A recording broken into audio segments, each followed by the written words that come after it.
अशहदु अल्ला इलाहा इल्लल्लाहु वहदहु ला शरीका लहु व अशहदु अन्न मुहम्मदन अब्दुहु व रसूलुहु अम्मा बादु फ़इन्न खैरल हदीस किताबुल्लाहि व खैरल हदी हदी मुहम्मदिन सल्लल्लाहु अलैहि वसल्लम व शर्रल उमूरि मुहदसातुहा व कुल्लु मुहदसतिन बिदअतुन व कुल्लु बिदअतिन ज़लाला व कुल्लु ज़लालतिन फ़िन्नार। औज़ु बिल्लाहि स्समीइल अलीम मिनश शैतानिर रजीम मिन हम्ज़िहि व नफ़्ख़िहि व नफ़सिहि। बिस्मिल्लाहिर रहमानिर रहीम। अल्लाहुम्मा सल्लि अला मुहम्मदिन व अला आलि मुहम्मदिन कमा सल्लैता अला इब्राहीम व अला आलि इब्राहीम इन्नका हमीदुम मजीद। अल्लाहुम्मा बारिक अला मुहम्मदिन व अला आलि मुहम्मदिन कमा बारकता अला इब्राहीम व अला आलि इब्राहीम इन्नका हमीदुम मजीद। रब्बि इश्रह ली सदरी व यस्सिर ली अमरी वहलुल उक़दतम मिन लिसानी यफ़क़हू क़ौली। रब्बि ज़िदनी इल्मा। वलम्मा जाअ मूसा लिमीक़ातिना व कल्लमहु रब्बुहु क़ाल रब्बि अरिनी अंज़ुर इलैक क़ाल लन तरानी वलकिन इंज़ुर इलल जबलि फ़इन इस्तक़र्र मकानहु फ़सौफ़ तरानी फलम्मा तजल्ला रब्बुहु लिल जबलि जअलहु दक्कन व ख़र्र मूसा सईक़ा फलम्मा अफ़ाक़ा क़ाल सुब्हानका तुब्तु इलैका व अना अव्वलुल मुमिनीन क़ाल या मूसा इन इस्तफ़ैतुका अलन नासि बिरिसालाति व बिकलामी फ़ख़ुज़ मा आतैतुका व कुन मिनश शाकिरीन व कतबना लहू फ़िल अलवाहि मिन कुल्लि शैइन मौइज़तन व तफ़सीलन लिकुल्लि शै फ़ख़ुज़हा बिक़ुव्वतिन वअमुर क़ौमका याख़ुज़ूहा बिअहसनिहा सउरीकुम दारल फ़ासिकीन।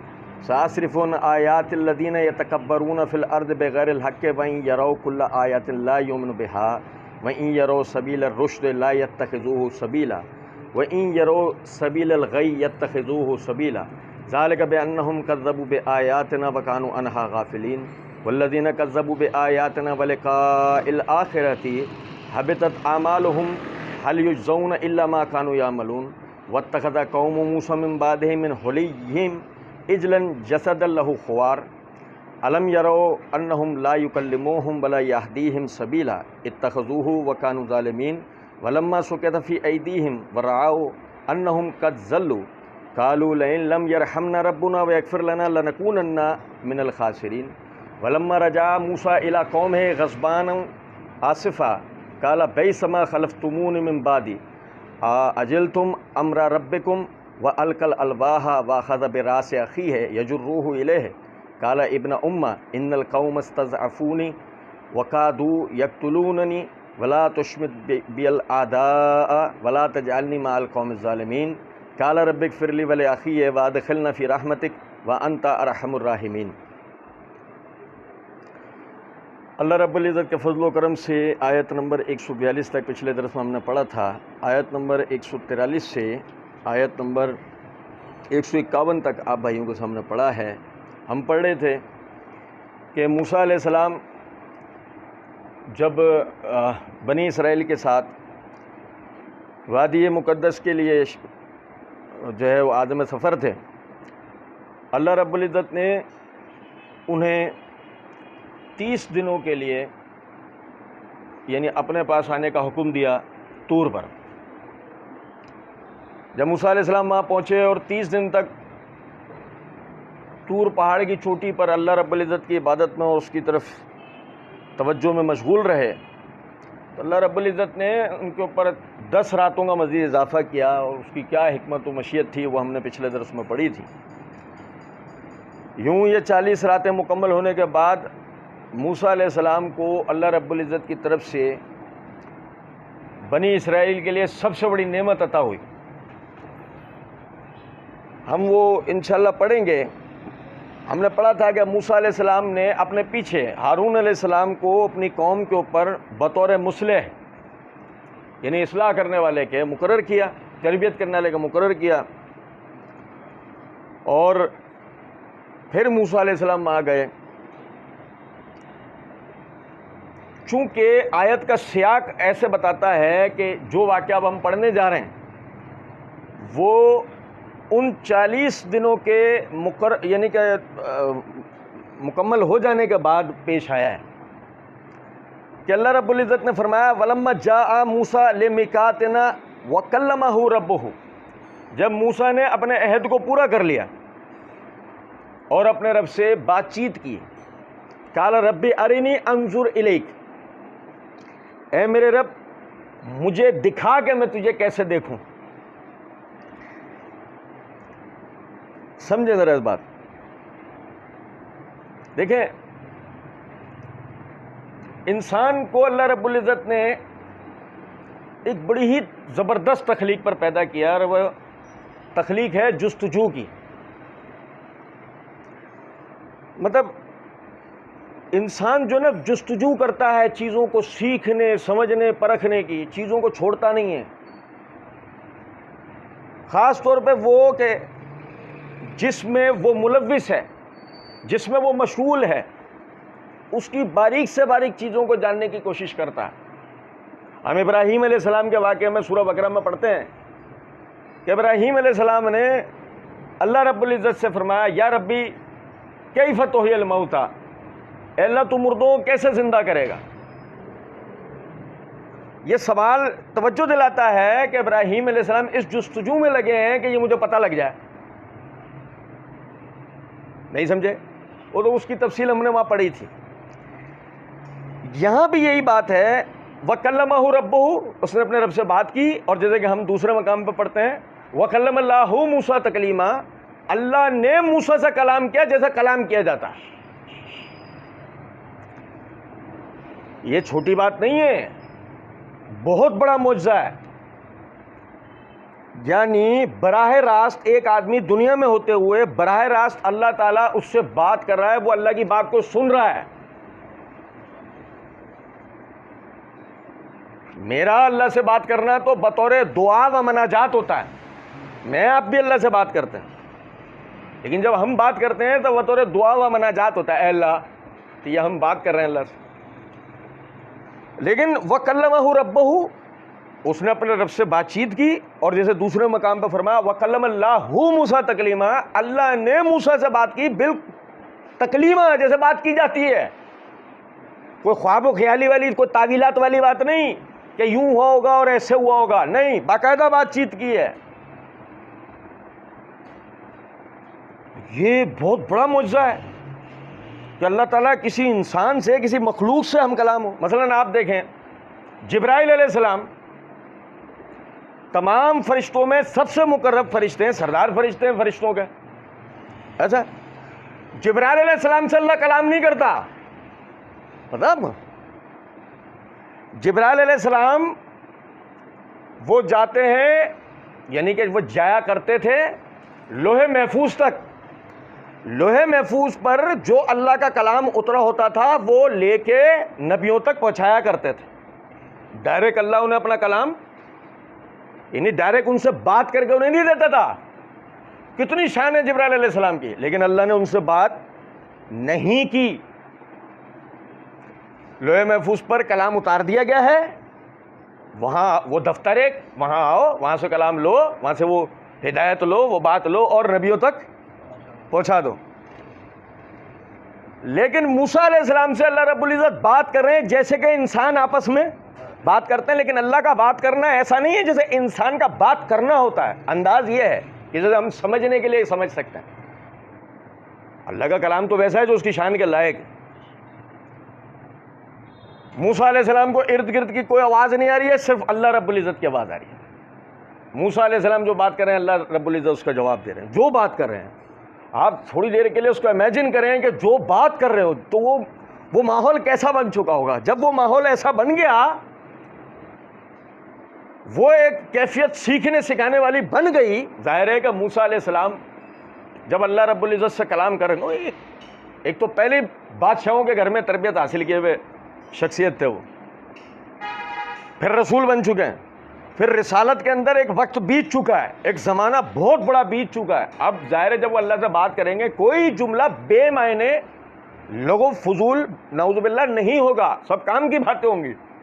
इसी माहौल के दौरान में मूसा अलैहिस्सलाम अल्लाह रब्बुल इज़्ज़त से कहते हैं, रब्बी अरिनी अंजुर इलैक, ऐ मेरे रब तू मुझे दिखा, मैं तुझे कैसे देखूं, तू मुझे दिखा कि मैं तुझे, क्योंकि आवाज़ सुन रहे जब भी तो बात कर रहे हैं ना, आवाज़ सुन रहे हैं, बात कर रहे हैं। अब देखो मज़ीद जो ना वो एक दिल में आ रही है कि मैं अल्लाह को देख लूँ। अल्लाह रब्बुल इज़्ज़त ने फरमाया लन तरानी, तू हरगिज़ मुझे नहीं देख सकता। अच्छा देखिए, समझें, मैं तुझे देख लूँ, ये फितरत इंसानी उस जुस्तजू पर मबनी है कि जिसमें वो चीज़ों को सीखना चाहता है। ये इंसान की फितरत की मुस्बत बात है। अब आपको मैं बताऊं, जो शैतान ने इस फितरत को समझ के उसका मनफी पहलू बनाया। मैं अमूमन एक बात कहा करता हूं कि शैतान दुनिया में केले बेचने नहीं आया है कि हम सब कुछ करते रहें, सब समझते रहें, जन्नत में दाखिल होने की सारी कोशिशों में कामयाब होते रहें और वो खड़ा देखता रहे। वो चाहता ही नहीं हम जन्नत में जाएं,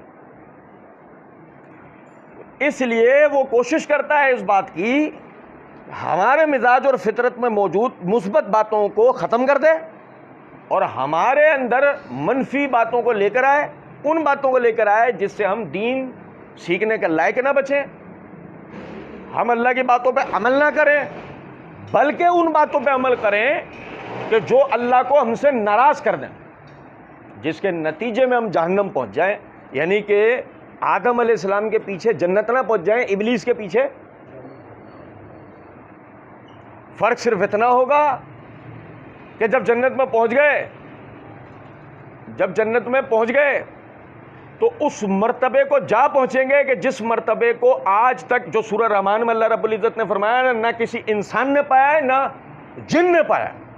इब्लीस पा सकता था, इब्लीस मुस्तकबिल में पा सकता था अगर अल्लाह के हुक्म पे अमल करते हुए आदम अलैहिस्सलाम के लिए सजदा कर लेता। बाकी तो वह इबादत कर ही रहा था ना। एक हुक्म की नाफरमानी की उसने अल्लाह ने उसे मौका दिया, नहीं माना, नतीजे में क्या हुआ? अब कहा जाएगा अब तो मेहनत कर रहा है जहन्नम में जाने के लिए।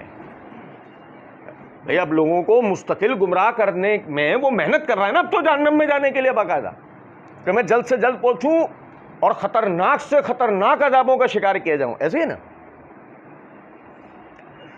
अब देखें कि मुस्बत सोच ये थी, ऐ अल्लाह तू मुझे दिखा कि मैं तुझे कैसे देखूं। ये मुस्बत सोच थी। और इसकी मनफी सोच क्या है? इसकी मनफी सोच ये है, चूंकि मैं अल्लाह को देख नहीं सकता इसलिए अल्लाह नहीं है। नहीं समझे? मुस्बत सोच ये थी, ये मनफी सोच नहीं है। सुनो मेरी बात, ये सवाल करना मनफी सोच नहीं है कि ऐ अल्लाह मैं तुझे कैसे देखूं। कोई बोले भाई कुफ्र बकरा, मूसा अलैहिस्सलाम से ज़्यादा अल्लाह की मार्फत रखने वाला कौन होगा? एक बात, वही बात करेंगे जो अल्लाह के शान शान है। ये मुस्बत सोच थी। जब भी साथ में मतलब वो चाहते थे, वह ऐसे भी बोल सकते थे, अल्लाह मैं आपको देखना चाहता हूं। एक ये भी जुमला है, बज़ाहिर इसमें कोई मसला नहीं है बज़ाहिर, लेकिन ये उस अदब के खिलाफ है कि जो अदब हमें इस आयत में नजर आ रहा है। एक रसूल कितने अल्लाह की मार्फत रखता है, कितने अदब और उसकी शान को जानता है, कैसे वो जुमले की अदायगी कर रहा है, वो हमें सबक मिल रहा है। रब्बी अरिनी, ऐ मेरे रब तू मुझे दिखा। देखो, नहीं कहा था फरिश्तों ने कि जब आदम अलैहिस्सलाम ने तमाम अशिया के नाम सिखा दिए, तो आदम अलैहिस्सलाम की उस वक्त उम्र क्या थी? एक दिन के थे ना। और फरिश्तों की उम्रें क्या थी? अरबों साल, करोड़ों साल की उम्रें थी उनकी। उनमें बाज़ फरिश्ते ऐसे भी थे कि जिनका काम ये हमारी जो कायनात है, इसमें जो भी तगय्युरात वाक़े होते हैं, ये वो फरिश्ते अल्लाह के हुक्म से कर रहे होते हैं, जिसकी वजह से पूरी कायनात में उन्हें सफ़र करना पड़ता है। इस सैयारे से उस सैयारे, इस सैयारे से उस सैयारे, इस सैयारे से उस सैयारे।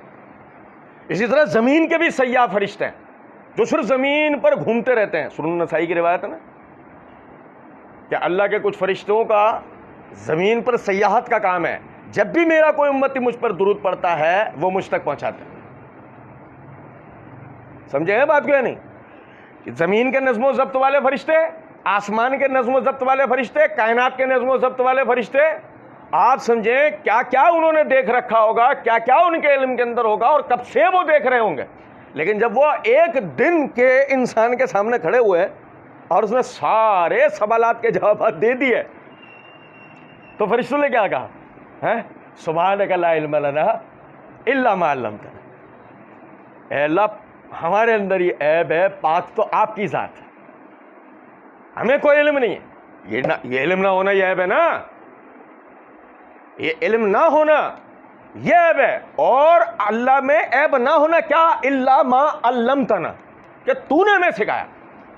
हमने वो करोड़ों खरबों सालों में जो सीखा वो तूने हमें सिखाया। हमें जो तूने करोड़ों खरबों सालों में सिखाया वो एक दिन के आदम को सिखाया, ये तेरी शान है कि उस एक दिन के आदम को तूने इतना इल्म सिखा दिया। अब जब इसी सीखने वाले तरीके पे चलते हुए इंसान कहां जाता है? अपने बाप के साथ जन्नत में। और इसी सीखने वाले पहलू पे ना चलने के नतीजे में वो इब्लीस के साथ कहां जाता है? कि उसने इस बात को नहीं समझा जो फरिश्ते समझ गए, ला इल्मा लना इल्ला मा अल्लमतना। ये इब्लीस ने नहीं समझी बात कि हमें कोई इल्म नहीं है, हम खुद से कुछ भी कोशिश कर लें सिवाय इसके कि जो अल्लाह सिखाता है। ये बारीक बात ना समझ में आने के नतीजे में उससे ये नुकसान उसको अपने आप को उसने पहुंचाया। रब्बे अरिनी, ए मेरे रब तू सिखा, तू दिखा। यानी इसका मतलब अल्लाह चाहेगा तो हम देख सकते हैं। ये मुअतज़िला का रद्द है। मुअतज़िला ये कहते हैं कि क़यामत के दिन भी इंसान जो है ना वो अल्लाह को नहीं देखेगा, जन्नती जन्नत में भी अल्लाह को नहीं देखेंगे, क्योंकि जैसे भी आगे की आयत हम पढ़े ना, लन तरानी, तो मुझे देख ही नहीं सकता। इस किस्म की आयतों की वजह से मुअतज़िला ये कहते हैं कि अल्लाह को देखा ही नहीं जा सकता। तो समझें कि मूसा अलैहिस्सलाम का यह कहना रब्बे अरिनी अंजुर इलैका, ऐ मेरे रब तू हमें सिखा, यह साबित करता है अल्लाह की कुदरत से महाल कोई चीज नहीं है। जब भी मूसा अलैहिस्सलाम ने कहा अल्लाह तू सिखा। आप मेरी बात समझ रहे हैं? यह मुअतज़िला का रद्द है। अल्लाह चाहे तो बंदे अल्लाह को कल क़यामत के दिन जन्नत में देखेंगे। अच्छा, लन तरानी, अब यहां समझे बात, तो मुझे हरगिज़ नहीं देख सकता। इसमें साइंस है। इसमें क्या है? इसमें साइंस। देखें, वो कहते हैं यही मनफी सोच तो आई थी वहां तक कि जो अबू जहल जैसा ही कहता था हमारे ये बुत नजर आते हैं, तेरा रब है तो दिखता क्यों नहीं है? जैसे फिरौन ने मूसा अलैहिस्सलाम को कहा था, जैसे आज भी मुल्हिदीन कहते हैं कि वह दिखता क्यों नहीं है। क्या है कि दुनिया में सबसे ज़्यादा जलील तरीन अगर मुल्हिदीन है ना, तो ये हमारे पाकिस्तान हिंदुस्तान वाले मुल्हिदीन हैं। ये दुनिया के ज़्यादा जलील तरीन मुल्हिदीन है। वजह है उसकी, वो बाहर वाले ना वो थोड़ा बहुत पढ़ते हैं, साइंस वाइंस को, इन चीज़ों को पढ़ते हैं, तो आदमी उनको उस हिसाब से जो ना वो, या हमारे वाले तो सिर्फ तकलीद करते हैं। कोई भी मशहूर मुल्हिद समझ में आ गया, अमल से भागना है, उसी के बताए वो फूँ फाँ को लेकर दुनिया भर को सुनाते फिर रहे होते हैं। तो समझ में आ रही है बात? देखिए समझें, लन तरानी, तो मुझे हरगिज़ नहीं देख सकता। इस नुक्ते पे गौर करें। मैं आपको बताऊं, अल्लाह ताला ने इंसान ही नहीं तमाम मखलूकात को देखने की सलाहियत के साथ पैदा किया है। अब भाई गौर से सुनो, देखने की सलाहियत के साथ। मसलन जैसे मिसाल देता हूं आपको, मक्खी होती है ना, मक्खी, जंगली मक्खी, ये जंगली मक्खी जो हमारे घरों में उड़ रही होती है, एक शहद की मक्खी नहीं, जंगली मक्खी जो चीज़ों पे आके बैठ जाती है। इसको अगर आप ताकतवर खुर्दबीन के अंदर इसकी आंख को देखेंगे ना, तो आप हैरान रह जाएंगे। इसकी आंख में 100 लेंस होते हैं। कितने? ये गोल दायरे के अंदर कितने लेंस होते हैं? 100। जैसे कि हमारी आंख के अंदर है ना एक लेंस है जिसके 2 फीचर्स हैं, यानी असलन 2 फीचर्स हैं। फीचर्स तो बहुत सारे हैं, असलन 2 फीचर्स हैं, जूम इन जूम आउट, दूर का देखना और करीब का देखना। असलन ये हमारे लेंस के 2 फीचर्स हैं। शहद की मक्खी के आंख के अंदर 100 लेंस होते हैं, जिसके नतीजे में वो अपने चारों तरफ देख रही होती है। यही वजह है आज तक शहद की मक्खी बोल रहा हूँ, जंगली मक्खी। यही वजह आज तक जंगली मक्खी को किसी ने यूं पकड़ के दिखाया है, और यही वजह है अल्लाह ने कुरान में फरमाया कि जिनको ये अल्लाह के सिवा पुकारते हैं, अगर मक्खी उन पर से कोई चीज लेके उड़ जाए तो ये मक्खी से नहीं छीन सकते। क्यों अल्लाह ने मक्खी का नाम लिया? कि उसके 100 लेंस हैं जो अल्लाह ने तख्लीक किए हैं, वो अपने उन 100 लेंसेज से अपने इर्द गिर्द एक एक इंच की हर चीज देख रही होती है, यानी एक एक इंच पर उसकी निगाह होती है, वो देख रही होती है।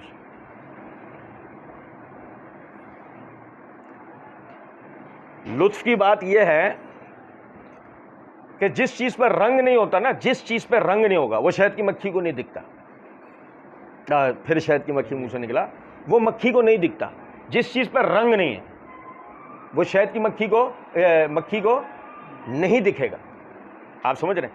100 लेंसेज वाली वो जो मक्खी है वो भी हर चीज देख सकती। चलो एक और मिसाल से बताता हूं।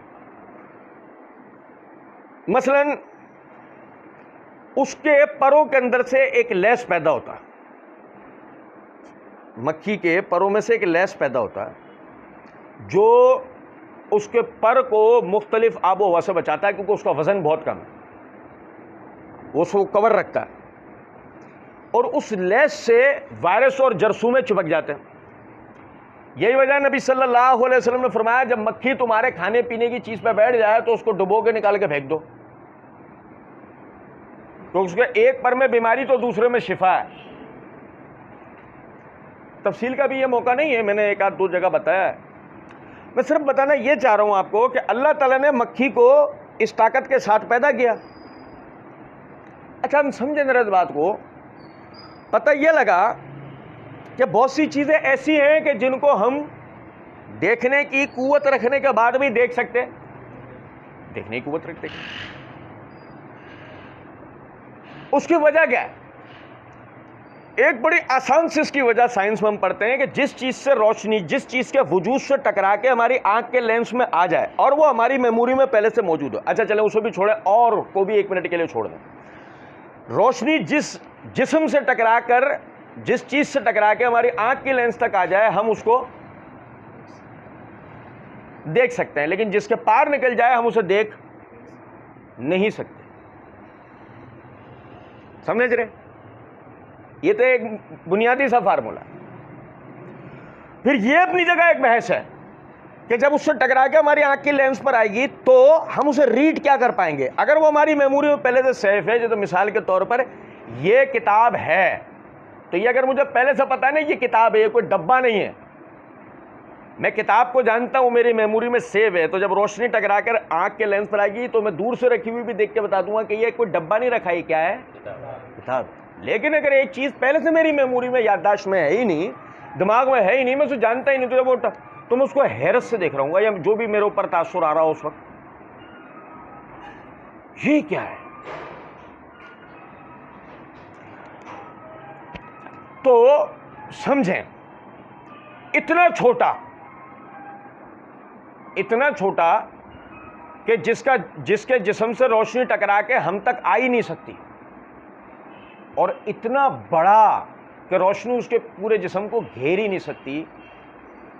तो जब वो रोशनी हमारे आंख के लेंस पर आ रही है तो क्या साथ ला रही है? कुछ ला रही है। इतना छोटा कि रोशनी उसके जिस्म तक पहुंच ही नहीं पा रही है, और इतना बड़ा कि रोशनी उसके पूरे जिस्म का अहाता ही नहीं कर पा रही है, वो कभी भी हमें दिखेगा। तो यही वजह है वायरस दिखता है, क्योंकि वो इतना छोटा है कि रोशनी उससे टकरा के हमारी आंख तक आती नहीं है। और अल्लाह कहता है वसिया कुर्सी उस समावाति वल अर्द, मेरी कुर्सी ने जमीन और आसमान का अहाता कर रखा है, तो अल्लाह कितना बड़ा होगा।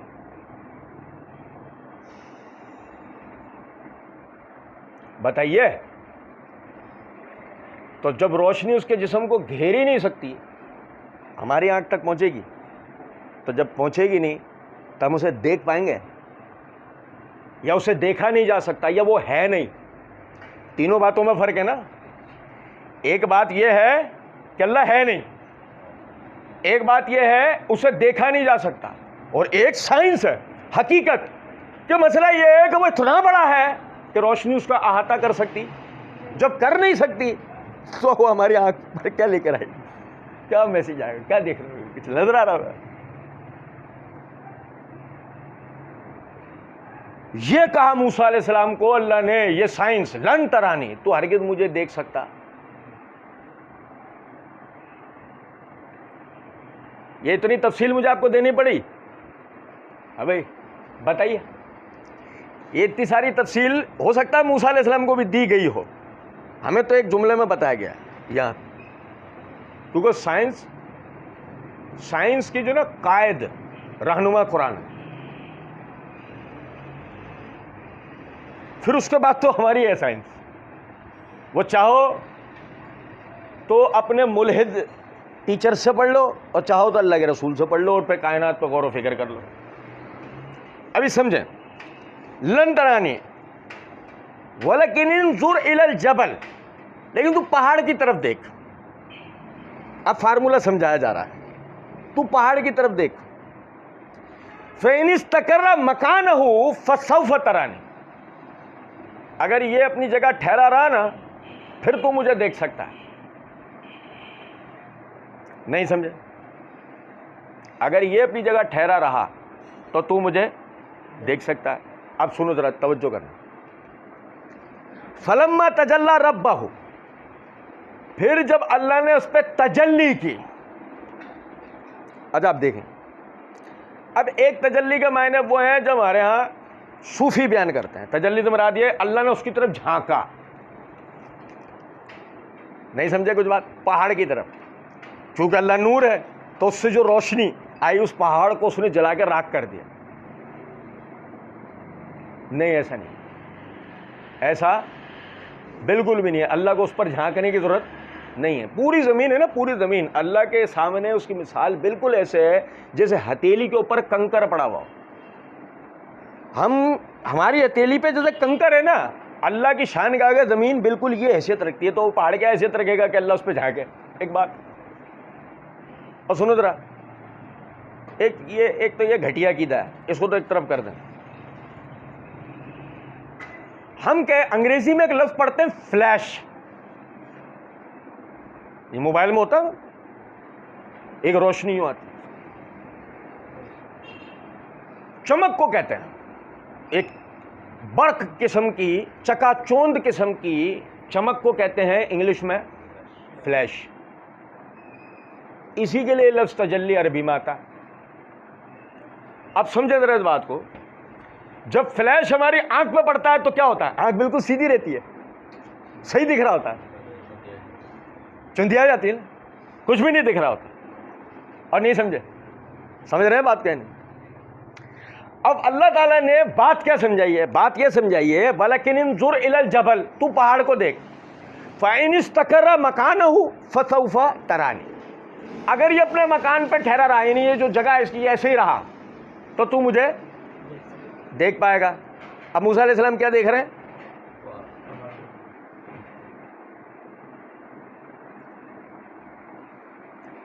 क्योंकि सुने जरा बात, ये ना, ये जो रद्द-ए-अमल है, मैं आपको ऐसे बता दूं भैया, सूरज से रोशनी जो हमारे पास आ रही होती है फिल्टर होके आ रही है।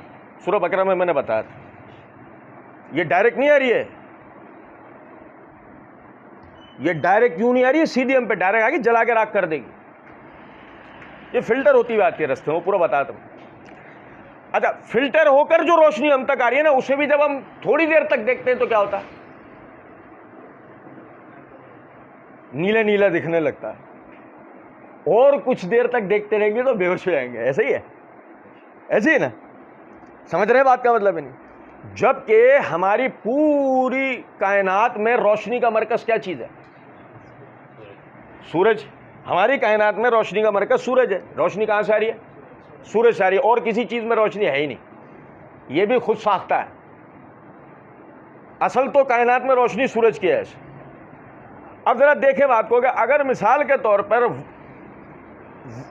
उसमें से रोशनी जो आ रही है, उसमें से वो रोशनी बगैर फिल्टर आ जाए तो वो क्या करती है? जला के राख कर देगी ना। तो जब वो बगैर फिल्टर आ रही है तो अल्लाह के लिए ये मसला थोड़ी है वो दिन में है या रात में। और ये भी यहां पे साबित नहीं है कि यह वाकया दिन का या रात का।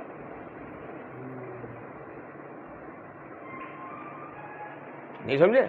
बेवजह तो रात बना नहीं सकते ना हम। और अगर रात बना भी लें तो अल्लाह के लिए कोई मसला है कि वो रोशनी सूरज की रात में आ जाए। अब देखें वो रोशनी, क्या कहा गया, तू देख किसको? क्योंकि बगैर फिल्टर हुई रोशनी को अगर तू देखेगा तो तेरा क्या होगा?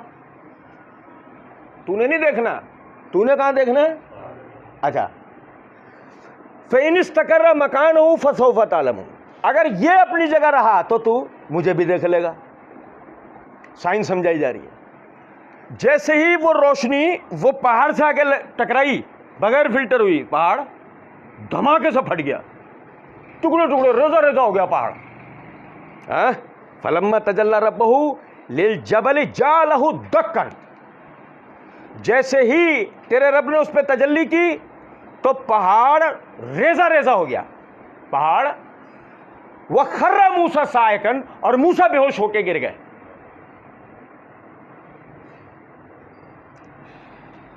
तो कुलिया क्या था? कुलिया यह था कि अगर तू उसे देख पाया तो जाहिर है मुझे भी देख लेगा, और अगर तू उसे ही नहीं देख पाया तो समझ मुझे कैसे देखेगा। वो रोशनी आई, उससे धमाका हुआ। उस धमाके के नतीजे में जो आवाज पैदा हुई और जो वो हौलनाक धमाके की जो कैफियत बनी, वो मूसा अलैहिस्सलाम बर्दाश्त कर पाए और आप बेहोश हो गए। तो जब उसे ही नहीं देख सके तो अब आप समझ लें अल्लाह अपने आप को हमें क्यों नहीं दिखाता। क्योंकि हम अल्लाह को देखने की सलाहियत में नहीं है, इतनी हमारी देखने की औकात। और यार हमने इतना बड़ा मसला भी समझा, जिब्राइल भी कहां तक जाते हैं? लोहे महफूज, इससे आगे नहीं जाते। यहां से मैसेज लेके और चल लेते। और सुने, अब आती है ये बात, नबी अकरम सल्लल्लाहु अलैहि वसल्लम से सवाल हुआ, अल्लाह के रसूल आपने मेराज की रात अल्लाह को देखा? तो अल्लाह रब्बुल इज़्ज़त ने फरमाया नूरुन अन्ना अराहु, वो तो नूर है, मैं उसे कैसे देख सकता हूं? वो तो नूर है, मैं उसे कैसे देख सकता हूं? अब समझें, यहां पर दो नुक्ते समझ लें। पहला, इख्तिलाफ की बात नहीं है। अगर नबी सल्लल्लाहु अलैहि वसल्लम ने अल्लाह को देखा तो मैं बताया ही नहीं, इख्तिलाफ की बात नहीं है।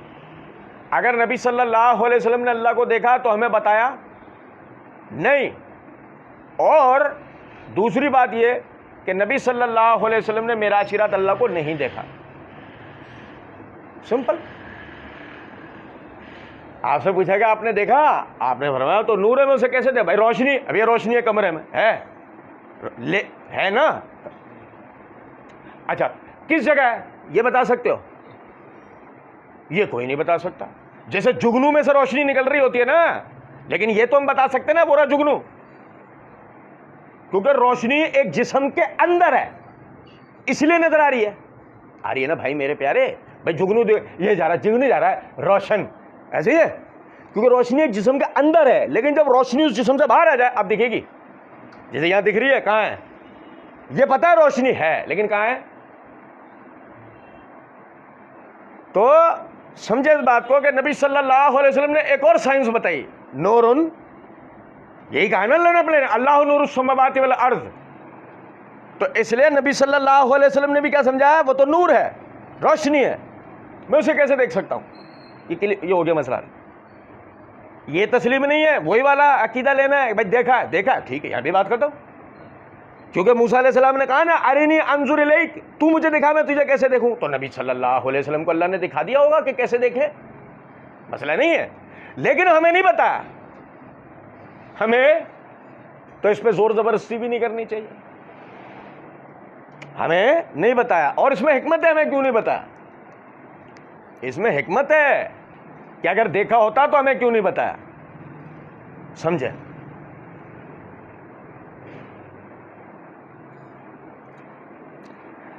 हनुमान की कोई हकीकत है? मतलब एक इंसान का बंदर का सर कैसे हो सकता है? बंदर के सर वाला इंसान कैसे हो ही नहीं सकता, नामुमकिन है। अकल और नकल दोनों के खिलाफ है? नहीं समझे भाई? म्यूटेट हो गए थे क्या? म्यूटेशन हो गई। वो म्यूटेट होकर क्या बन गए? आधे बंदर आधे। लेकिन मसला ऐसा भी तो नहीं है ना तारीख में, यानी कि हिंदू तारीख में। तो ये है वो चेहरा बंदर का था, वो दूसरा एक बुजुर्ग ने उन्हें बस वो श्राप दे दिया था, चेहरा बंदर वाला हो गया, सारे काम वो अब जंगे लड़ रहे हो। आप पढ़ो ये जो रामायण है, रामायण में वो सबसे पहले वो जब सीता अगवा हुई है, राम उठा के ले गया, वो लड़ने के लिए सबसे पहले वो गए लंका के अंदर। वो इससे खतरनाक लड़ रहे हो। मसला सारा घूम फिर कर ये आता है कि भाई ये नहीं हो सकता ना।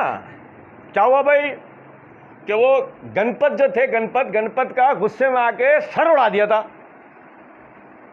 फिर पछतावा हुआ। अब सर तो जब काटा तो पता नहीं कहां जाके गिर गया, इसलिए हाथी का सर मिला तो हाथी का सर लगा दिया, यूं गणपत वो हाथी के सर वाले होगा। अच्छा मसला नहीं है, हम तो यहां सबसे पहला सवाल यह करते हैं कि खुदा होते हुए वो इतने ताकतवर हैं कि उन्होंने एक खुदा का सर उड़ा दिया, लेकिन खुदा होकर उन्हें ये नहीं पता सर गिरा जाके कहां पर है, कि वो हाथी का सर मिला तो वही लगा दिया उन्होंने। चलो ठीक है। अब असल तो ये कि हम तो ये कहते हैं माफ़ कर दो, कोई मजहबी अकली बात तुमसे नहीं कर रहे, साइंटिफिकली कैसे हो सकता है? क्योंकि मसला है जब हमारी बारी आती है तो सारी साइंस हमारे वक्त में याद आ रही होती है ना लोगों को। तो हमारे घोड़े तो साइंस के तुमसे ज़्यादा दौड़ते हैं, अल्लाह का बड़ा एहसान। तो अब समझे जरा इस बात को कि भाई बात सीधी सी है कि एक जब से कायनात बनी है ये सिलसिला चला रहा है कि जिससे खुदाई का अकीदा रखा गया उसकी तस्वीर बनाई गई है। हनुमान व याशिका का कैमरा नहीं होता था, ये आपके ये मोबाइल वाले कैमरे नहीं होते थे, हाथ की पेंटिंग नहीं होती थी, पत्थरों को तराश के तस्वीरें बनाई जाती थी। आप उन्हें आज बुत कह के खुद को मुतमईन कर लेते हैं, बात ऐसे नहीं है, वो भी तस्वीरें ही हैं। नूह अलैहिस्सलाम के ज़माने में ये कारीगरी निकल चुकी थी, वद, सबा, यगूस, यऊक, नसर, पांचों की तस्वीरें बनी थी ना, जिनको आज आप बुत कहते हो। अगर उस वक्त याशिका का कैमरा होता है, आपके ये मोबाइल वाले कैमरे होते हैं, तो उन पांचों की आप वो वाली तस्वीरें देख रहे होते जो आज हमारी आपकी आती हैं। कौन इतनी मेहनत करता पत्थरों तराश के बेवजह इतनी मेहनत करे? एक खींची है हमारे बुजुर्गों की तस्वीर, वही तस्वीर पर हाथ टंगा हुआ जबरदस्त, जैसे हमारे यहाँ आज होता। हर दौर के अंदर तरीका यह चला आ रहा है कि जिससे खुदाई का या उलूहियत का अकीदा रखा गया है उसकी तस्वीर बनी है। और असल में इलाह कौन है? ला इलाहा इल्लल्लाह, अल्लाह के सिवा कोई इलाह है ही नहीं। लेकिन यह पता लगता हमारे अबू जहल एंड कंपनी जैसे लोगों को, मिसाल है, हमारे वालों को पता लग जाता। हमारे वाले जब अपनी टके की तस्वीरों के लिए सबूत लाने की कोशिश कर रहे होते हैं तो अल्लाह के लिए तस्वीर बनाने के तो हजारों सबूत घर लाते हैं। नहीं समझे भाई? हमारे वाले अपनी टके की तस्वीरें खींच के, नहीं समझे, उसके वो ला रहे होते हैं। तो सोचें इस बात को, हमारे अंदर अबू जहल जैसी जहनियत रखने वाले लोग वो तो अल्लाह की भी तस्वीरें बना रहे होते। और जब अल्लाह की नाउजुबिल्लाह तस्वीरें बनती, खुदा न खास्ता, फिर देखो नतीजा क्या निकलता। छोटी सी बात से बताता हूं आपको, क्या आप तसव्वुर कर सकते हैं कि कोई भी नबी और रसूल आधा नंगा हो, नीम बरहना हो? क्या आप ये तसव्वुर भी कर सकते हैं? मसलन आप हैरान रह जाएंगे कि कदीम रोमन अंपायर, यसु मसीह से पहले वाली, यसु मसीह से पहले रोमन अंपायर, उसको आप देखें, आप हैरान रह जाएंगे। सिकंदर वगैरह की तस्वीरें जो आती हैं, अलेक्जेंडर वगैरह की जो तस्वीरें आती हैं, कैसर वगैरह की, उन्होंने पूरे कपड़े पहने हुए, हाथों के वो चमड़े के वो पहने हुए हैं, सर के उन्होंने वो लड़ाई वाली जो टोपियां होती हैं वो पहनी हुई हैं, हाथों के वो लड़ाई वाले जो वो लोहे के वो होते हैं वो पहने हुए, पैरों के लोहे वाले वो पहने हुए, लोहे के पैरों वाले जूते पहने हुए, जिरा पहनी हुए, लोहे की वो कड़ियों वाली तलवार, ढाल, ये पूरे कपड़े पहनते हो। हत्ता के जो हीरोडोटस का ज़माना है ये वाला जिसमें यसु मसीह आए हैं, उस ज़माने के अंदर भी हम तहजीब तारीखी देखते हैं, वो जब मतलब वो पूरे कपड़े पहनते हैं सारे। यीशु मसीह की मूर्ति में हमें, यीशु मसीह की मूर्ति जो चर्च में लगी हुई हमें नजर आ रही होती है, उसमें एक आदमी ने एक कपड़ा बांधा हुआ है, उस मूर्ति में वो कपड़ा बांधा हुआ है, वो यहां पर आके तो इतनी सी पट्टी है, यानी वो कपड़ा ऐसे है, यूं बांधा हुआ है कि शर्मगाह के दोनों हिस्से छुप के और वो यहां गिठान बन जाए। बज़ाहिर शो ये किया जा रहा है कि ये उनकी मुनकसिरुल मिजाजी और सादगी थी, लेकिन नहीं, ये तो सतर के खिलाफ है। ये कैसी मुनकसिरुल मिजाजी और जो है वो था सादगी, नहीं समझे? क्या सुलेमान अलैहिस्सलाम बादशाह होते हुए भी सादा नहीं थे क्या? थे ना भाई। सादगी एक अलग चीज होती है, लेकिन जिस्म ढांपना ये तो नबियों की सुन्नत है, ये तो असल हुर्मत है। लेकिन मसला वही है कि जब हमने तस्वीर बनाई हम भूल गए बेहुरमती के किस दर्जे पे जाके हम खड़े हुए कि हमने उनको छोड़े कि स्लैब पे दिखाया। ये अपनी जगह बहस है, लेकिन पहले तो हमने उनको कपड़े क्या पहने हैं, पहले तो हम ये देखें ना हमने उनको क्या कर दिया, उनको नऊजुबिल्लाह नीम बरहना कर दिया। तो अब अगर आप समझें इस बात को कि अगर फर्ज कर लिया जाता कि नबी सल्लल्लाहु अलैहि वसल्लम ने अल्लाह को देखा और फिर वो आके हमें बता देते हैं, तो हमारी वाली के लोग क्या करते हैं, तस्वीरें बन रही हैं, अल्लाह की तस्वीरें बन रही हैं, नऊजुबिल्लाह। फिर जरा सोचो एक मिनट के लिए, जब अल्लाह को कोई पेंटर, कोई आर्टिस्ट रहीम दिखा रहा होता अपनी तस्वीर में तो कैसे दिखा रहा होता, और जब जब्बार दिखा रहा होता तो कैसे दिखा रहा होता, और जब जुंतकाम दिखा रहा होता तो कैसे दिखा रहा होता, और जब शफीक दिखा रहा होता तो कैसे दिखा रहा होता।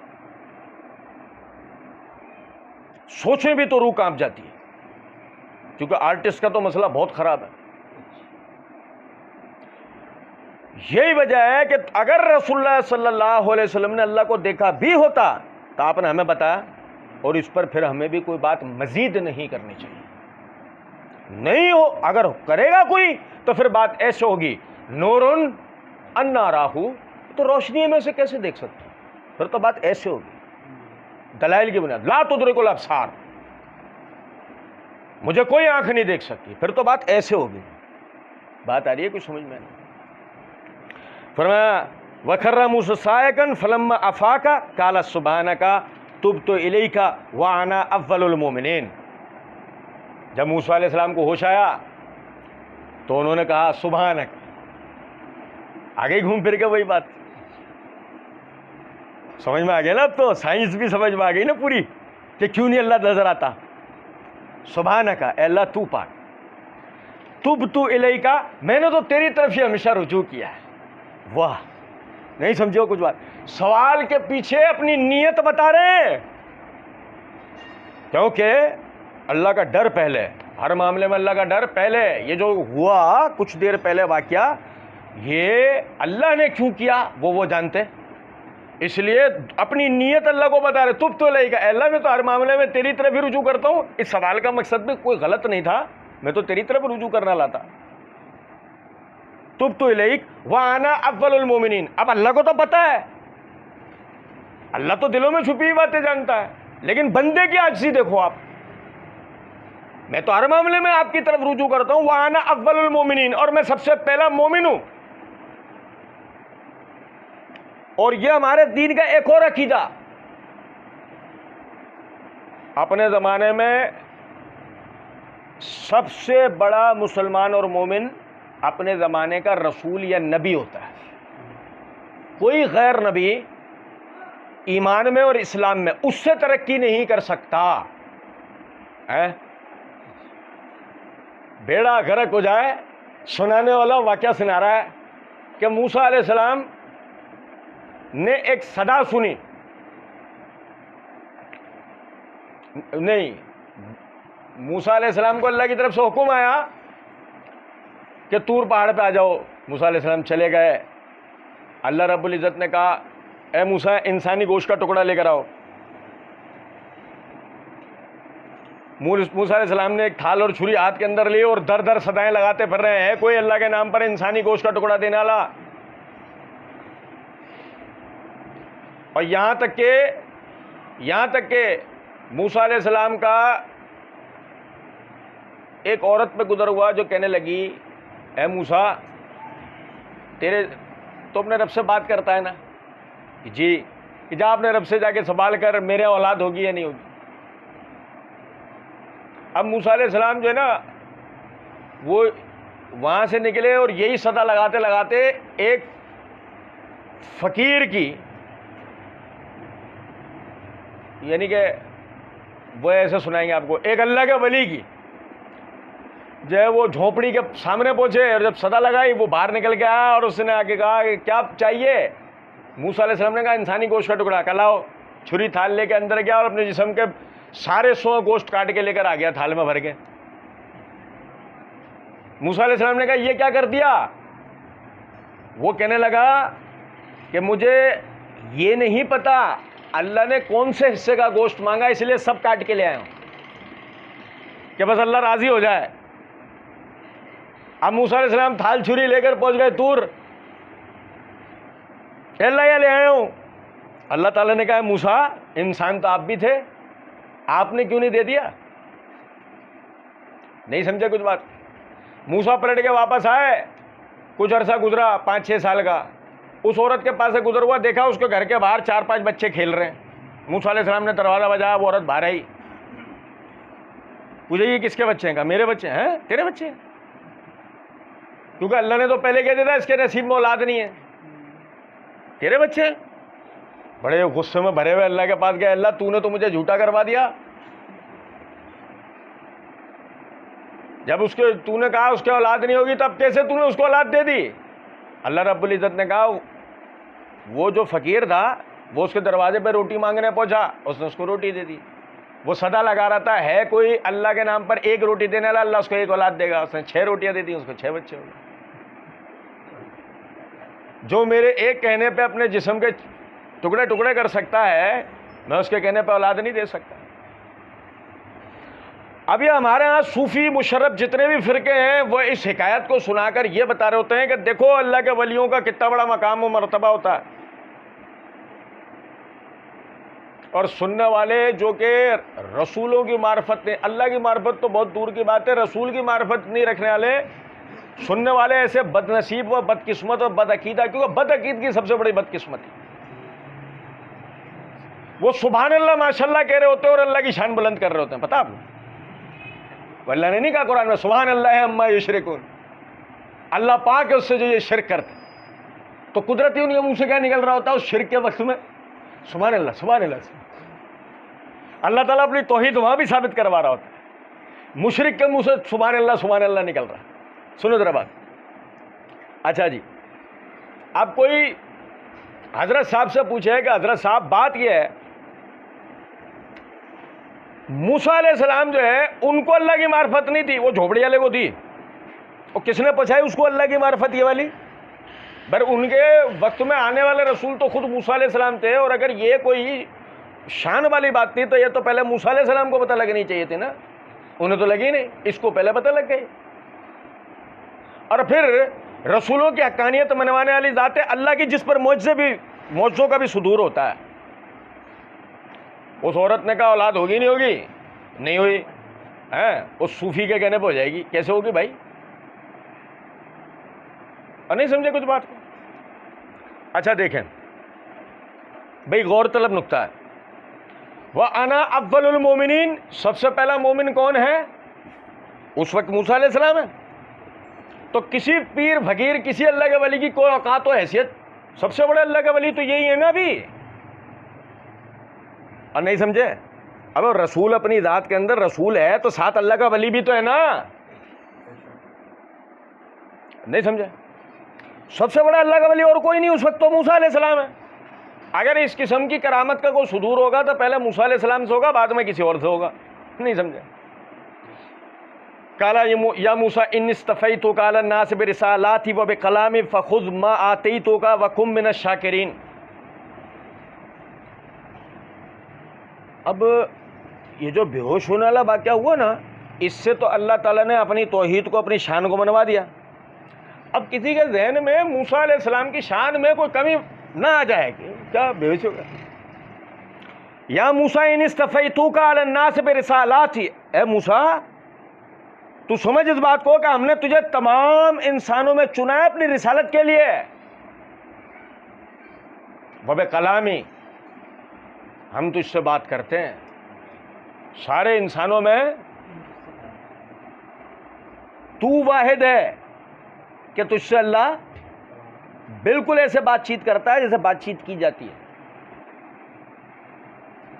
यानी कि आप समझें इस बात को, इससे हमें एक और नुक्ता समझ में आया कि वो तो हो गया भाई कि भाई वो बेहोश हो गए, उठे, उन्होंने अल्लाह से रुजू किया, अल्लाह मैं तो आप ही की तरफ रुजू करता हूँ। अल्लाह रब्बुल इज़्ज़त उन्हें बता रहे हैं तू फिक्र नहीं कर, तुझे अल्लाह ने अपनी रिसालत और कलाम के लिए चुना, इससे बढ़ के क्या बात हो सकती है। अब इसी से हमें एक और नुक्ता पता लगा, वो ये देखो, एक नेमत का हम अल्लाह से सवाल करते हैं और कम से कम एक नेमत को भूले हुए होते हैं। नहीं समझे? हम किसी भी नेमत का जब अल्लाह से सवाल करते हैं तो कम से कम कोई एक नेमत अल्लाह की पहले से भूले हुए होते हैं जो हम पर पहले हो गई होती है। हम पर रोज की बुनियाद पे, सुबह शाम की बुनियाद पे, जैसे मैं आपको एक मिसाल देता हूं, समझिएगा जरा। आप कभी किसी ऐसे पेशेंट को देखें कि जिसको फेफड़ों का आर्जा हो, जब उसे फेफड़ों का आर्जा हो जाता है ना, जब वो सांस ले रहा होता है तो उसको गौर से देखें। अल्लाह की कसम आपकी आंखों में आंसू आ जाएंगे उसे देख के, आप रो पड़ेंगे उसकी कैफियत देख, उसकी जो कैफियत उस वक्त तड़प रहा होता है, बुरी कैफियत होती है, उसे मसनूई ऑक्सीजन के ऊपर रखना पड़ता है। ऐसे यानी केसेस होते हैं, पैदाइशी बच्चे के फेफड़े कमजोर हैं, डॉक्टर माँ बाप को बताता है कि 5 साल की उम्र या 6 साल की उम्र या 7 साल की उम्र या 8 साल की उम्र में या 10 साल की उम्र में बच्चा मर जाएगा। नहीं समझे कुछ बात को? यानी इसकी ग्रोथ होने जब शुरू होगी और जिस्म को ऑक्सीजन की जरूरत ज्यादा होना शुरू हो जाएगी तो जिस्म फेफड़ों का काम ज्यादा लेना शुरू हो जाएगा और नतीजा यह निकलेगा फेफड़े फेल हो जाएंगे। और जब फेफड़े फेल हो जाएंगे जिस्म को ऑक्सीजन नहीं मिल पाएगी, हालांकि कहां खड़ा होगा? उस जमीन पे जहां चारों तरफ ऑक्सीजन है, लेकिन ऑक्सीजन ले सकता? ले नहीं सकता, फेफड़े फेल हो गए, कैसे लेगा? और ऑक्सीजन की नलकी लगा दो तब भी नहीं आएगी ऑक्सीजन, काम ही नहीं आ रहा, जिस्म को काम ही नहीं आ रहा, क्योंकि फंक्शन ऑक्सीजन का फैलाएंगे कौन? वो तो फेफड़े फैलाएंगे ना, वो तो फेल होगा। ट्रांसप्लांट वक्त पे हो गया तो हो गया, कामयाब हो गया तो भी मसले का हल हो गया, लेकिन ना ट्रांसप्लांट वक्त पे हो सका, ना ट्रांसप्लांट वक्त पे कामयाब हो सका, गया, मरीज गया। पहले से पता होता है आपको 6 साल की उम्र में मर जाएगा, 10 साल की उम्र में जितना ज्यादा इन्फेक्शन होता है ना फेफड़े पे, उतना ही अरसा जी के मर जाता है। नतीजा यह है, अब जब मैं इस वक्त हर आती एक सांस के ऊपर गौर करूं तो मेरे फेफड़ों को इस सालिम हालत के अंदर किसने रखा हुआ है? और हर नई आती सांस जो मैं बगैर किसी दुआ, बगैर किसी मांगे ले रहा हूं, यह बगैर मांगे नेमत मुझ पर कौन कर रहा है? कर रहा है मौलवी साहब, रटी रटाई दुआएं कर रहे हैं, अल्लाह ये करवा दे, अल्लाह, पीछे अल्लाहुम्मा आमीन अल्लाहुम्मा आमीन, ड्रामे चल रहे हैं, रटी रटाई दुआएं ड्रामे, रटी रटाई दुआएं ड्रामे। अल्लाह मुझे अगली सांस दे दे, अल्लाह उसके बाद की वाली भी सांस दे दे, अल्लाह उसके बाद वाली भी सांस दे दे, अल्लाह उसके बाद वाली भी सांस दे दे, अल्लाह उसके बाद वाली भी सांस दे। आज तक किसी ने दुआ की? कर सकता है? मुहाल है ये बात। मांगता भी इंसान अपनी औकात के अंदर है, अल्लाह देता औकात के बाहर है। सिर्फ मुतमईन कर रहा होता है इंसान अपने आप को, अल्लाह उसको उसकी औकात से बाहर ही दे रहा होता है, ऊपर ही दे रहा होता है। अब जब हम अल्लाह से किसी नेमत का सवाल कर रहे होते हैं तो पहले जो नेमत उसने की हुई होती है हमेशा उसे फरामोश किए हुए होते हैं, क्योंकि होना तो यह चाहिए था, अदब और इखलाक तो यह था कि जो पहले नेमत मिल गई उस पर अल्लाह का शुक्र अदा कर ले। जब इस बात पे मुतमईन हो जाए कि जो नेमत अल्लाह ने हम पे की है उसका हमने शुक्र अदा कर लिया, अब अल्लाह से दूसरी नेमत का सवाल करें, जो तरीका था। यूटिलिटी स्टोर पे गए, आटा लिया, दोबारा पलट के लेके दिखाओ, ले सकते हैं? चल निकल, 15 दिन बाद आना, ऐसे ही है? लेकिन अल्लाह से सवाल, अल्लाह ये कर दे, अल्लाह ये कर दे, पीछे अल्लाहुम्मा आमीन अल्लाहुम्मा, क्या नीयत रख के बोले चले जा रहे होते हैं। ये नियत रखे कि अल्लाह से जितना मांगे कम है, जितना मांगे मांगते जाए, अल्लाह खुश हो, जितना मांगेंगे उतना खुश होगा, जितना मांगेंगे उतना खुश होगा। तो उसके खजानों में कोई कमी, वो तो ये बोलता ही नहीं है ये दे देना 15 दिन बाद आना, वो बोलता है, वो नहीं बोलता। वो तो कह रहा है ये चाहिए, ये इससे बढ़ के ले ले, और चाहिए और ले ले। बात सब मांग भी नहीं रहे होते और उसे हमारी मोहताजगी भी पता होती है। ये दुआ कभी भी नहीं कर पाएगा, अल्लाह सांस दे दे, फिर उसके बाद वाली दे दे, फिर उसके बाद वाली दे दे। मोहताज है, मांग ही नहीं सकता, बगैर मांगे दे रहा होता है। वो इस मोहताजगी को जानता है, बंदे की हर तरह की मोहताजगी को जानता है। यही वजह है कि अल्लाह रब्बुल इज्जत ने मूसा अलैहि सलाम को क्या कहा, या मूसा इनिस्तफ़ैतुका अला नास बिरिसालाती व बिकलामी, अल्लाह तू मुझे नहीं देख पाया, ए मूसा तू मुझे नहीं देख पाया तो क्या हुआ।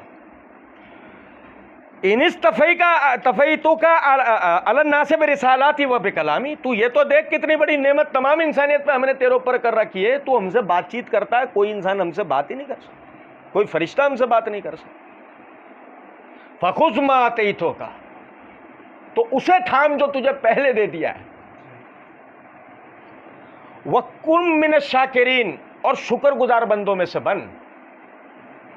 आई नुक्ता समझ में, जो पहले मिल गया है ना उस पर अल्लाह का शुक्र अदा करो, जो नहीं मिल रहा उस पर मायूस मत हो, उस पर नाशुक्री अल्लाह की मत करो, यार अल्लाह ने तो, अबे जो दे दिया उस पर तो शुक्र कर, तुझे दिया किसी को तो दिया भी नहीं है। सालिम फेफड़ों के साथ, सालिम आंखों के साथ, सालिम कानों के साथ, सालिम जबान के साथ फिर रहा है। कभी पागल को देखें और अपने आप को देखें, शुक्र करने का दिल करेगा। वो अल्लाह से शिकवा भी नहीं कर सकता। कर सकता है कि अल्लाह तूने मुझे पागल क्यों बनाया, इन्हें सही सालिम क्यों बनाया, एक बात वो शिकवा कर सकता है अल्लाह। मजे की बात यह है कि वो तो पागल है, अल्लाह को भी नहीं जानता। देखो जरा, तुम में तो नहीं है ना भाई, वो तो पागल है, अल्लाह को नहीं जानता। भाई तुम में तो पागल नहीं है, हम तो सेहतमंद है, तो हमें तो अल्लाह को जानना चाहिए ना, हमें तो अल्लाह की मार्फत हो। हम तो समझें इस बात को कि अगर अल्लाह से हम कोई नेमत का सवाल कर रहे हैं बिलफर्ज, और वो नेमत हमें नहीं मिल पा रही, कभी भी मायूस ना, उस नेमतों को याद करें जो अल्लाह रब्बुल इज्जत ने हम पर पहले किए हैं। और याद रखें इस बात को, ये बार बार होती है, ये हमारा बुनियादी अकीदा है, इसे दिमाग में फिट कर लें बिल्कुल। कभी भी अल्लाह हमें खाली नहीं लौटाता। हमें ऐसा लग रहा है ना नेमत नहीं मिल रही, ऐसा नहीं। नबी सल्लल्लाहु अलैहि वसल्लम ने फरमाया, अल्लाह से जब तुम दुआ करते हो तो तुम्हारी दुआ 3 हाल से खाली नहीं होती। या तो अल्लाह तुम्हें तुम्हारी नेमत अता करता है जो तुम मांग रहे हो, या अल्लाह उसका नेमुल बदल देता है, या अल्लाह जन्नत में तुम्हारे लिए अजर बना देता है, ज़ाया नहीं होता। सुने, जो मैंने नेमत मांगी वो मेरे लिए मुफीद थी, मुझे मिल गई। जो मैंने नेमत मांगी मेरे लिए मुफीद नहीं थी, मुझे नहीं मिली, क्यों, मुझे मुझसे ज़्यादा अल्लाह जानता है। मेरे फ़ायदे या नुकसान को मुझसे ज़्यादा अल्लाह जानता है। मैंने जो नेमत मांगी मुझे नहीं मिली, मुझे उसका नेमुल बदल मिल जाएगा। नेमुल बदल अल्लाह ने इसलिए दिया कि पहले वाले में मेरे लिए नुकसान था, इसमें मेरे लिए फ़ायदा नुकसान नहीं होगा। अब मैं समझूँ ना समझूँ एक बात, फिर उसका कोई नेमुल बदल है ही नहीं, उसका कोई नेमुल बदल है ही नहीं। वो चीज़ अपने अंदर ही, उससे मेरा एक अलग जज्बाती पहलू जुड़ा हुआ है, उससे मेरा अलग कोई लालच जुड़ा है, वो अलग मेरी हेर से, उसका कोई नेमुल बदल है ही नहीं। जैसे औलाद, कोई नेमुल बदल है उसका? जैसे वालदैन, चलो औलाद का फिर भी नेमुल बदल हो सकता है, लेकिन वालदैन का कोई नेमुल बदल है? माँ बाप मर जाए तो दूसरे माँ बाप मिल जाते हैं क्या? हकीकी माँ बाप तो माँ बाप ही हैं। तो अब अगर उसका नेमुल बदल नहीं है तो क्या होगा? अल्लाह रब्बुल इज़्ज़त दुआ के वस कि चूँकि मैंने दुआ की है, और दुआ मुखल इबादा, दुआ इबादतों की सरदार है, तो उस इबादत के नतीजे में जो मैंने बतौर दुआ की, अल्लाह रब्बुल इज़्ज़त मेरा जन्नत में अजर बना देता है। क्योंकि यह तयशुदा बात है कि जो नेमत दुनिया में मेरे लिए नुकसानदेह हो सो हो, जन्नत में मेरे लिए कोई चीज़ भी नुकसानदेह नहीं होती, है ही नहीं। जन्नत नुकसानदेह चीज़ों के साथ बनी ही नहीं है, तो वह जन्नत का अजर बन जाता है। अब उस सूरत में आप देखें कि जब मेरा यह अकीदा और नज़रिया हो तो मैं अल्लाह से दुआ करते हुए कभी भी मायूस हो पाऊंगा? अब औलाद की दुआ हम पिछले 7 साल से कर रहे हैं, मैं औलाद ही नहीं हो रही। खज़र अलैहिस्सलाम ने गर्दन तोड़ दी थी बच्चे की, पढ़ते हैं ना हम सूरह कहफ में, खज़र अलैहिस्सलाम ने बच्चे की गर्दन तोड़ दी, मासूम बच्चे की गर्दन तोड़ दी, कत्ल कर दिया। और मूसा अलैहिस्सलाम कह रहे हैं ये आपने क्या किया? पढ़ो आप सूरह कहफ में, मैंने अपनी तरफ से नहीं किया, मुझे अल्लाह ने हुक्म दिया। पढ़ा था हमने सूरह कहफ। मुझे अल्लाह ने हुक्म दिया इस बात का कि अगर इसके वालिदैन ने सब्र किया, अल्लाह इसका नेमल बदल देगा, नेक औलाद। हदीस में अल्फाज हैं, इब्न अब्बास रज़ी अल्लाह तआला अन्हु फरमाते हैं कि वो बच्चा बड़ा होकर अपने वालिदैन को, यानी खुद काफिर होता और इतना खतरनाक काफिर होता कि बड़े होकर अपने वालिदैन को कुफ्र पर मजबूर करता। अल्लाह ताला ने खज़र अलैहिस्सलाम को हुक्म दिया इसको कत्ल कर दो, और वालिदैन को सब्र का हुक्म दिया। वालिदैन सब्र करें तो अल्लाह उनको मोमिन औलाद अता करेगा। और नहीं समझे कुछ बात को? चलो उससे मुश्किल केस बताता हूं आपको। ये तो चलो खज़र अलैहिस्सलाम ने बच्ची की गर्दन तोड़, इससे मुश्किल केस बताता हूं। 94 साल, मतलब 12-13 साल की उम्र में इब्राहीम अलैहिस्सलाम का हजरत सारा से निकाह हो गया था। किस उम्र में? 12-13 साल की उम्र में आपका निकाह हो गया था। पढ़ो आप तौरात। 93 साल की उम्र में पहली औलाद हुई है। अब भाई नहीं समझे, 80 साल औलाद नहीं हुई। अच्छा, इब्राहीम अलैहिस्सलाम कौन से अलम के नीचे जाके झुके?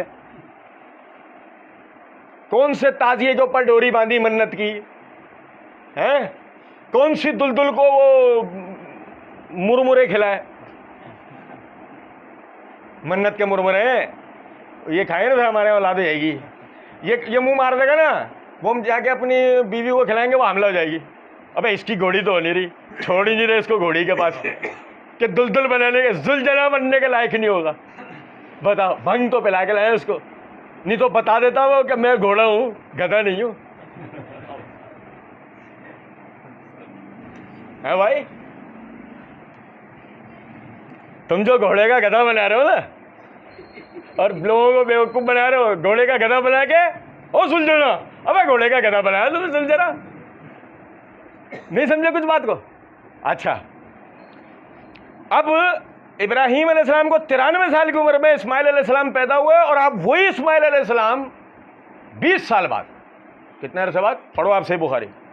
पहले 10 साल चक्कर लगाया, इब्राहिम शिकार पे निकले हुए थे, शादी हुई भी थी, बीवी थी ना घर में। अगले 10 साल बाद चक्कर लगाया, इब्राहिम शिकार पे निकले हुए थे, बीवी थी ना घर में।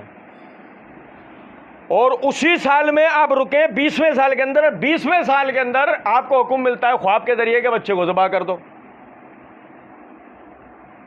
और भाई मेरे, खज़र अलैहिस्सलाम की तो औलाद नहीं था, औलाद तो किसी और की था, गर्दन तोड़ देगा तो मार दो, कत्ल कर दिया उन्होंने, बता दिया, बयान अपनी तरफ से नहीं कहा, अल्लाह ने हुक्म दिया। और अल्लाह ने कहा वालिदैन ने सब्र किया, नेक औलाद दूंगा। यहां तो है ही रसूल का बेटा, हुआ भी 93 साल की उम्र में, इकलौती औलाद, और अल्लाह हुक्म दे रहा ज़बह कर दे। तफसील से बहस नहीं है, बताना ये चाह रहा हूं भाई, ज़बह करने ले गए, लिटा दिया। हो सकता था मुस्तकबिल में ये इस्माइल रसूल नहीं होते, इसहाक रसूल होते, यानी हाजरा से जो बेटे इस्माइल हुए वो रसूल नहीं होते, सारा से जो बेटे इसहाक हुए वो रसूल होते, रिसालत उन्हीं में होती। तसव्वुर कर रहे, एक तसव्वुर कर, लेकिन साबित कर दिया उन्होंने भी भाई वो इब्राहिम की औलाद हैं यार। और नहीं समझे कुछ बात को? साबित कर दिया उन्होंने कि वो बाप सर पे नहीं हो। 20 साल में 2 ही दफा बाप आया, दोनों ही दफा सामना नहीं हो सका। बाप सर पे नहीं, माँ ने ऐसी तरबियत की कि ऐसा फर्मा बरदार है अपने बाप का, बाप ज़ुबा करने के लिए लेटा रहा है और बेटा क्या कह रहा है, अल्लाह ने जो हुक्म दिया आप उसे पूरा करें, घबराए नहीं, कोई पशेमानी नहीं। नतीजा क्या निकला? पढ़ो आप उस जगह कुरान में, अल्लाह ने फरमाया हमने इब्राहिम की आल औलाद में रिसालत और इमामत दोनों क़यामत तक के लिए रख दी। और आखिरी क्या हुक्म आया? अल आइम्मतु मिनल कुरैश, खिलाफत हमेशा कुरैश में रहेगी। वजह इस्माइल की आल औलाद है। आ रही है कुछ समझ में बात या नहीं? अंदाजा तो करो यार, अंदाजा तो करो। बात इतनी है कि जो नेमत अल्लाह ने आपको दी है वो नेमत पर आप अल्लाह के शुक्रगुजार बनो। एक नेमत नहीं मिली उस पर फिक्रमंद नहीं हो, अल्लाह उसका नेमल बदल आपको देगा। 93 साल की उम्र के बाद, इस वाक़े के बाद इब्राहीम अलैहिस्सलाम के ये के बाद दीगरे 10 बेटे हुए और 10 में से 2 रसूल बने। किसी भी नबी का ऐसा नहीं हुआ है बाकी, किसी भी नबी। भाई आपके सामने है ना, देखो हारून मूसा के भाई थे और लूत इब्राहीम अलैहिस्सलाम के मामूजात भाई थे।